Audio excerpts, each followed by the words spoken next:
కటక్ వన్డేలో భారత్ ఘన విజయం సాధించింది. 4 వికెట్ల తేడాతో గెలుపొందింది. ఇంగ్లాండ్తో వన్డే సిరీస్ను భారత్ కైవసం చేసుకుంది. తొలుత బ్యాటింగ్ చేసిన ఇంగ్లాండ్ భారత్ ముందు భారీ లక్ష్యాన్ని ఉంచింది. 304 పరుగుల లక్ష్యంతో బరిలోకి దిగిన భారత్ ఆరంభం నుండి దూకుడుగా ఆడింది. ఓపెనర్ రోహిత్ శర్మ సెంచరీతో చెలరేగాడు. 90 బంతుల్లో 7 సిక్స్లు 12 ఫోర్లతో 119 రన్స్ బాదాడు. శుభమన్ గిల్ 60 పరుగులతో రాణించాడు. శ్రేయస్ అయ్యర్, అక్షర్ పటేల్ బ్యాటింగ్లో మెరుగైన ప్రదర్శన కనబరిచారు.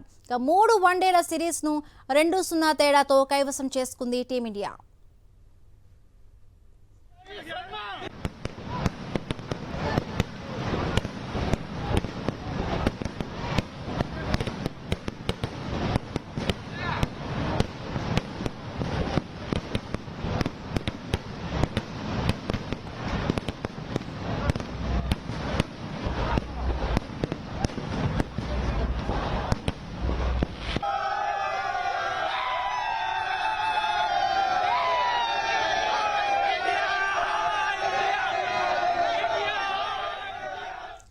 కటక్ వన్డేలో భారత్ ఘన విజయం సాధించింది. 4 వికెట్ల తేడాతో గెలుపొందింది.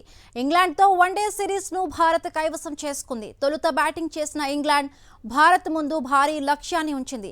304 పరుగుల లక్ష్యంతో బరిలోకి దిగిన భారత్ ఆరంభం నుండి దూకుడుగా ఆడింది.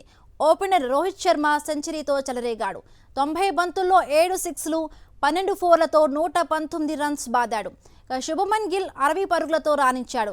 శ్రేయస్ అయ్యర్, అక్షర్ పటేల్ బ్యాటింగ్లో మెరుగైన ప్రదర్శన కనబరిచారు. 3 వన్డేల సిరీస్ను 2-0 తేడాతో కైవసం చేసుకుంది టీమిండియా.